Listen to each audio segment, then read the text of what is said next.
Bonjour à tous et à toutes. Depuis 2018, le réseau des alumni s'est doté d'ambassadeurs. Le premier, c'était Jean-Claude Gall, un professeur de paléontologie, qui a inauguré cette mission, qui s'en est très bien tiré, et il nous a permis de valider la nécessité de personnalités reconnues, connues comme anciens de la maison, pour la représenter partout où ils étaient, avec nous ou sans nous.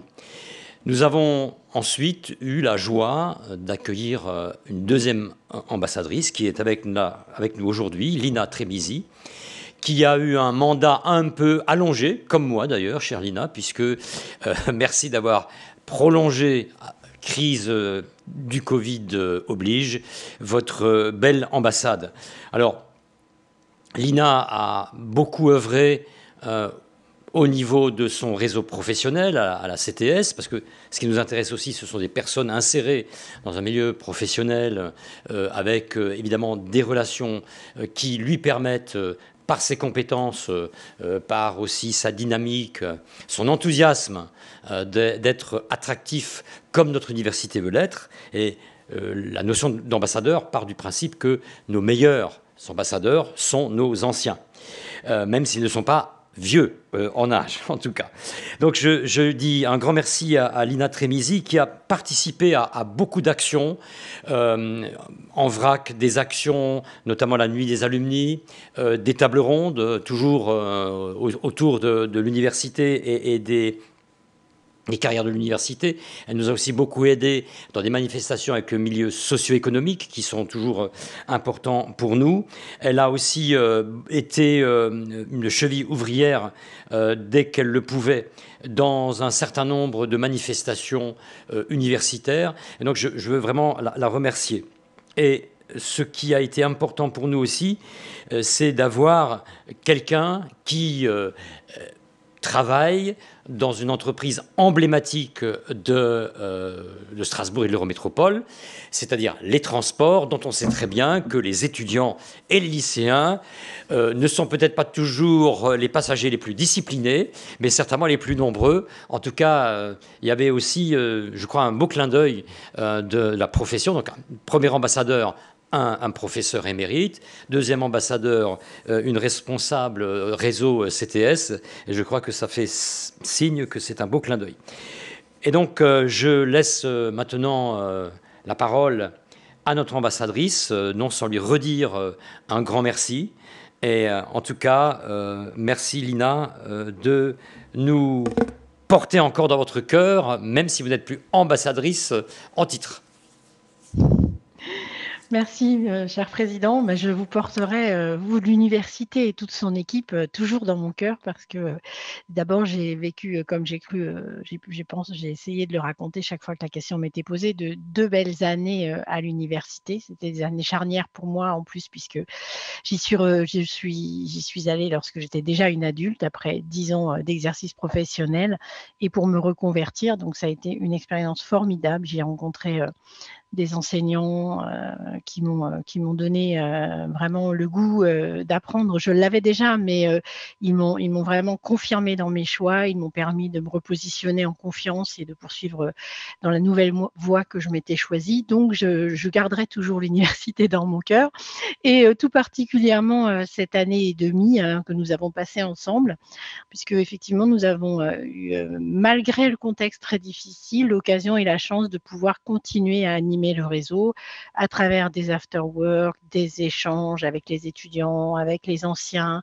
tout cela en distanciel, mais en réussissant malgré tout à trouver des formats qui, je le pense, ont permis de garder cette convivialité qui nous manquait tant quand nous étions confinés chez nous, sans pouvoir vraiment échanger avec les personnes que nous aimions, mais aussi sans pouvoir rencontrer de nouvelles personnes, puisque c'est ça l'enfermement aussi, c'est ça que je pense qui a été très, très difficile, et tout particulièrement pour les étudiants qui, parfois n'avaient pas le même confort que certains adultes qui travaillent peuvent avoir. Donc, vraiment, ça a été une année compliquée, mais qui a aussi été très, très enrichissante et au-delà du début du mandat qui était déjà très enrichissant parce que ça m'a permis de découvrir, cette terra incognita, comme j'ai plaisir à le dire, puisque, bien qu'ayant étudié 2 années à l'université, je n'en avais vu, qu'une toute petite partie par, le petit bout de ma lorgnette d'étudiante en sciences de l'éducation. Ça m'a permis de découvrir toute sa richesse, à travers aussi les rencontres alumni qui avaient été créées par Jean-Claude Gall, que je salue et que je remercie encore parce qu'il a merveilleusement initié, ce mouvement et donc j'ai pu découvrir la richesse de la recherche, des enseignants-chercheurs, des collaborations avec les entreprises et ça a vraiment été une année pour moi formidable et je ne peux que souhaiter autant de plaisir à Isabelle Soro et Simon Thierry pour leur mandat, qui a démarré. Je leur souhaite vraiment d'avoir autant, de joie, de rencontres intéressantes, que j'ai pu avoir, d'échanges enrichissants aussi avec les étudiants et voilà donc je redis encore une fois, le plaisir que j'ai eu à contribuer, ça a été, vraiment, un bonheur, malgré les difficultés du contexte sanitaire spécifique et je crois qu'on a su, avec l'équipe, du service des relations alumni, rester, sur le pont, avec l'équipe de l'université, tous les anciens, les actifs dans les composantes, les étudiants qui ont joué le jeu, qui ont participé à tous ces événements, à cet agenda qu'on a quand même bien chargé. Eh bien, je crois qu'on a su quand même garder ce lien, qui tient tant, en vie et debout, ce merveilleux réseau alumni de l'UNISTRA. Je ne sais que dire de plus que de souhaiter, une excellente année, encore, à Isabelle et Simon et bien sûr la bienvenue et surtout, amusez-vous et profitez-en, c'est vraiment une expérience extraordinaire. Merci beaucoup, chère Lina. Et puis, ambassadrice un jour, ambassadrice toujours, bien entendu. Et vous serez toujours avec nous. Le réseau ne vous oubliera pas pour vous inviter à nos grands événements. Et il m'est donc très agréable. Vous voyez, c'est une troisième ambassade, une troisième formule. D'abord, c'est un binôme. Garçon-fille, un binôme aussi d'alumni peut-être plus récents, sans faire injure ni à Jean-Claude ni à Lina, une pluralité que nous voulons aussi représenter ce que nous sommes, grande université pluridisciplinaire. Donc Isabelle, qui a fait un parcours d'abord brillant en faculté des lettres, chez nous, et qui donc a eu un doctorat en littérature comparée, qui est une discipline phare à Strasbourg. Et force est de constater que, à l'époque, mais c'est pas si vieux que ça, valoriser un tel doctorat, aussi brillant soit-il, n'était pas encore dans les mœurs. Je crois que le ministère prépare beaucoup d'aide actuellement pour les docteurs et futurs docteurs en sciences humaines et sociales, mais c'est un autre débat. Et donc, Isabelle est partie dans la belle province, où l'on aime aussi les lettres, avec un accent et un vocabulaire bien coloré que nous aimons bien. Et là-bas, elle est devenue rédactrice en fundraising, là aussi une culture que nous avons tout doucement appropriée, mais qui était déjà en avance dans les pays anglo-saxons et de culture française comme le Québec. Et puis, vous revenez en France avec le désir d'un engagement de femmes qui a des convictions, donc, dans le milieu associatif.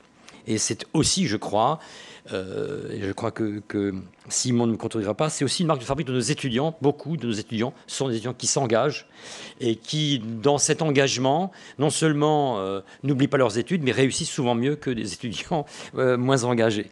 Et donc, vous avez, Isabelle, notamment beaucoup d'engagement dans Action contre la faim, où vous mettez à profit cette importante association, vos connaissances académiques et votre expérience aussi d'Amérique du Nord. Vous parlez de ce parcours en termes de formation intellectuelle de luxe. Et je trouve que le luxe, c'est absolument important de nos jours, qui n'est pas la futilité qu'on croit. Dans le réseau des alumni de notre université, vous souhaitez témoigner du cheminement et des expériences pour les nouveaux étudiants. Et ceci est important parce que chaque étudiant est une histoire. On ne va pas faire de storytelling, mais notre défi, et avec la réforme du bac au lycée, je crois que c'est encore plus important, nous devons trouver pour chaque étudiant, chaque étudiante, son chemin et son diplôme. C'est un gros, gros travail et je pense que vous allez pouvoir nous y aider. Simon, beaucoup d'entre nous le connaissent puisque Simon a été...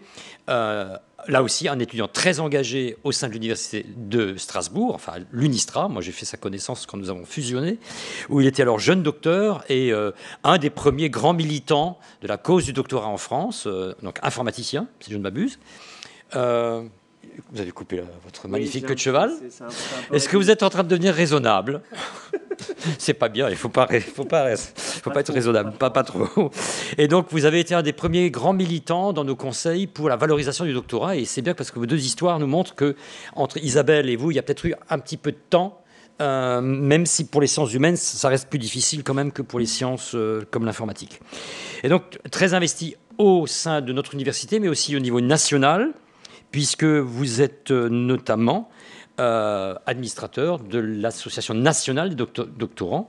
Donc, il y a l'ADN et puis il y a l'AND, qui est une association importante. Cet après-midi, nous aurons la fête de nos docteurs. Ils sont 400, à peu près 420 par an. Donc, c'est une activité très importante parce que, vous le savez, au niveau de l'entreprise, du service public, mais du privé, la question du doctorat comme expérience professionnelle, comme valorisation professionnelle, reste un combat sur lequel nous sommes tous évidemment engagés et au même titre, à savoir de faire reconnaître au monde socio-économique la qualité de cette formation.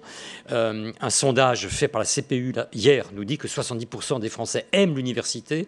C'est une belle surprise et donc je pense que ces Français aimeront aussi nos docteurs et nos ambassadeurs. Et depuis, donc, vous avez créé avec une amie docteur un cabinet de conseil, justement, et de formation. Et ça reste votre militance pour la gestion de carrière des docteurs. Et ça, je crois qu'on a besoin de votre expérience. Donc, vous aussi, vous allez apporter au réseau des alumni par votre ambassade et quelque chose de très fort à notre université. On va avoir 2 ambassades, je dirais, de fort engagement sociétal, mais aussi pour les métiers de l'université. Donc ça, c'est très important. Donc, vous allez être des ambassadeurs convaincants, j'en suis convaincu, auprès des milieux socio-économiques, auprès des agents de la culture, du public et du privé. Et nous serons très heureux de vous avoir avec nous pour les grandes manifestations qui, tout doucement, redeviennent autre chose que virtuelles. Et donc, à vous, une belle ambassade, Isabelle et Simon. Je vous laisse maintenant la parole. Merci, Monsieur le Président, pour cette présentation de mon parcours qui est très complète.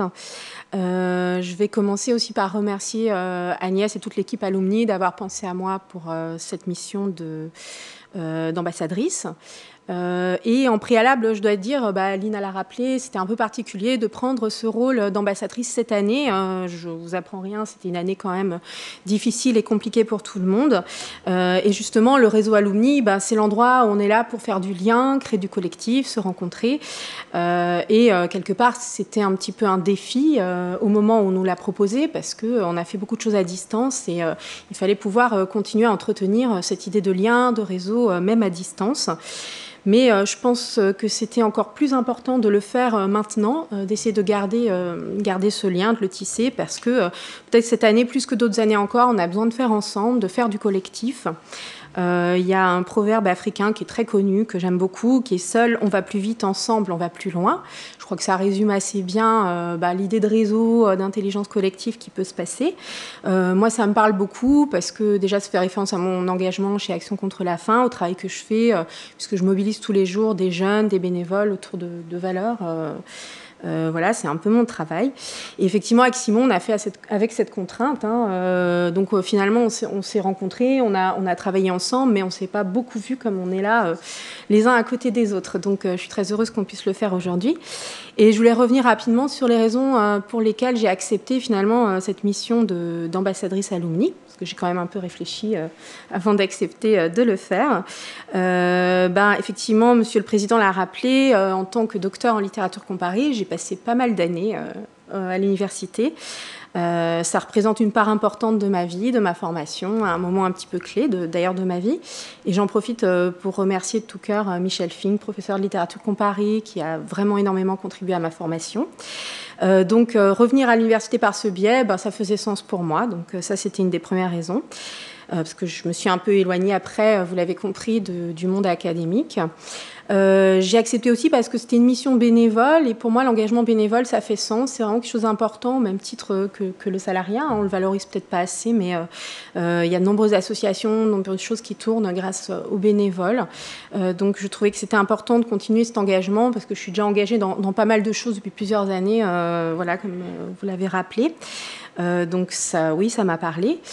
J'avais évidemment envie de partager mon parcours parce que je pense que j'ai un parcours, comme on dit, même si j'aime pas tellement le terme, mais atypique. C'est-à-dire qu'on ne m'attendait pas là où je suis maintenant.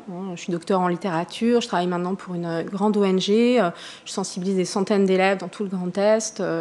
Voilà, c'est quelque chose qui me tient à cœur, mais ce n'était pas forcément évident de partir du doctorat pour arriver là où je suis aujourd'hui. Donc je trouve que c'est intéressant de montrer aux étudiants que finalement le parcours professionnel, c'est pas... ça peut être un chemin un peu sinueux, un peu compliqué, c'est pas forcément un rail sur lequel on va se mettre, et donc voilà, c'est important de partager ça. J'aurais aimé qu'on me le dise plus peut-être quand j'ai terminé mon doctorat, mais voilà, ça s'est finalement bien passé au final, mais je sais que cette route-là, elle peut être compliquée, surtout aujourd'hui pour les étudiants qui sont encore plus isolés cette année. Donc les alumni, ça propose aussi ce côté insertion professionnelle, partage d'expérience. Donc j'ai apprécié vraiment cet aspect du réseau. Et puis, encore une petite chose, oui, dont on a parlé, c'est la question du doctorat. Moi, j'ai à cœur vraiment de valoriser le doctorat, surtout en SHS. Alors, ça a un peu avancé depuis que j'ai terminé mon doctorat en 2006, mais je pense que c'est encore trop peu valorisé. Moi, j'aimerais beaucoup que le doctorat soit considéré comme un niveau et non pas comme une formation très spécialisée dans un domaine finalement que personne ne comprend. Là, je caricature volontairement, c'est pas du tout comme ça que je le vois. Donc, il y a ce côté-là aussi dans le réseau alumni où, avec Simon, et je pense qu'il a à cœur la même chose que moi, de valoriser les compétences liées au doctorat, et moi particulièrement en SHS. Et puis enfin, et puis je vais terminer là-dessus, j'ai accepté parce que j'espérais justement pouvoir apporter toutes ces idées, apporter un regard un peu différent, parce que je suis passée par pas mal de milieux, le milieu académique, j'ai enseigné dans le secondaire, j'ai fait beaucoup de choses différentes dans le public, dans le privé, en France, à l'étranger, et je pense que je pouvais apporter un regard un petit peu différent, un peu transversal sur certaines choses. Donc, alors c'est un petit peu ambitieux, on a déjà un petit peu commencé avec Simon, alors avec les contraintes qu'on connaît, mais on espère pouvoir continuer, pouvoir apporter un peu nos personnalités, nos parcours au réseau alumni. Donc je vais laisser la parole à Simon. Merci, nous l'aurons compris, nous aurons deux croisées du doctorat. Alors, vous avez fait votre thèse en 2006, nous étions encore 3 universités, mais je vois que Simon arbore... et voilà, l'étole des docteurs, cette cérémonie qu'on a inaugurée en 2010, quand on a été la première de la fusion, qui aura lieu cet après-midi d'ailleurs en direct ici. Donc merci Simon de nous rappeler aussi que nous aimons que nos docteurs soient distingués et honorés. Oui, merci. Et du coup, bonjour à toutes et à tous. Merci pour l'honneur déjà qui m'est fait d'être ambassadeur pour le réseau alumni. Mon parcours a été présenté rapidement par Monsieur le Président. Je confirme que j'étais à l'époque moins raisonnable que je ne le suis aujourd'hui. Je jouais un petit peu le rôle du poil à gratter Voilà, je pense que vous faites partie des derniers à vous rappeler de moi. Heureusement, les directeurs et directrices d'écoles doctorales aujourd'hui ont un peu moins souffert ma présence qu'à l'époque. Un très bon souvenir, c'est qu'on n'a pas dû beaucoup se parler à l'époque, alors je jouais vraiment bien le rôle du poil à gratter. Mais donc effectivement, dans le fait d'accepter aujourd'hui d'être ambassadeur alumni, il y a quelque chose qui est effectivement dans la continuité de mon parcours et de mon engagement. J'ai été très engagé à l'époque du doctorat au niveau local et au niveau national. Je suis encore pas mal impliqué au niveau national. Et puis aujourd'hui, il y a effectivement cette idée de revenir, de continuer à travailler avec l'université et pour l'université dans un rôle un petit peu plus raisonnable et un peu plus institutionnel pour aider, alors comme le disait très bien Isabelle, à valoriser les compétences et les carrières des docteurs et des doctrices. J'ai cofondé une entreprise avec une autre alumnie de l'université de Strasbourg qui, elle, est doctrice en art du spectacle. Dans un domaine où on ne nous attendait pas du tout, puisqu'on travaille sur la question de la gestion des ressources humaines et sur les carrières des personnels de l'enseignement supérieur, les compétences des personnels de l'enseignement supérieur. Donc plus rien à voir ni avec l'informatique, ni avec les arts du spectacle. Et pour moi, c'est important de participer à montrer que les docteurs, les doctrices peuvent aller à des endroits où on ne les attend pas du tout, parce que les compétences qu'on acquiert par la pratique de la recherche nous permettent d'aller à des fonctions, à des métiers, de créer même des fonctions et des métiers auxquels on n'était pas préparé, voire même qu'on ne connaissait pas du tout au moment de notre doctorat, au moment de la réflexion de notre projet professionnel. Et je trouve qu'il y a un beau symbole dans le fait que l'ambassadeur et l'ambassadrice qui sont choisis cette année pour le réseau alumni soient titulaires d'un doctorat, sur le fait qu'il va y avoir une focale, et en tout cas on va essayer de la porter, cette focale, sur les compétences, les carrières des docteurs, essayer de montrer à tous les doctorants et les doctorantes d'aujourd'hui que ils ne sont pas que des chercheurs et des chercheuses extrêmement spécialisés sur un domaine extrêmement pointu, mais qu'elles acquièrent des compétences qui sont très recherchées aujourd'hui dans le public comme dans le privé, pour toutes les fonctions de cadre, pour de la création d'entreprise, pour du renouvellement d'entreprise, pour la fonction publique. Et donc voilà, on va essayer de participer à aider ça, et puis on va essayer aussi d'aider à retrouver la convivialité qui nous a manqué. Ça a déjà été dit, je ne vais pas le redire, suite à cette pandémie. Voilà. Merci à tous les deux. Merci encore à Lina. Merci à Agnès et à tout son service pour cette nouvelle étape qui nous permettra effectivement de nous retrouver non pas de manière seulement virtuelle, mais aussi réellement. Donc, je vous souhaite vraiment un beau et joyeux mandat. Et à toutes et à toutes, bientôt pour les événements que vous trouverez sur le site alumni de notre université.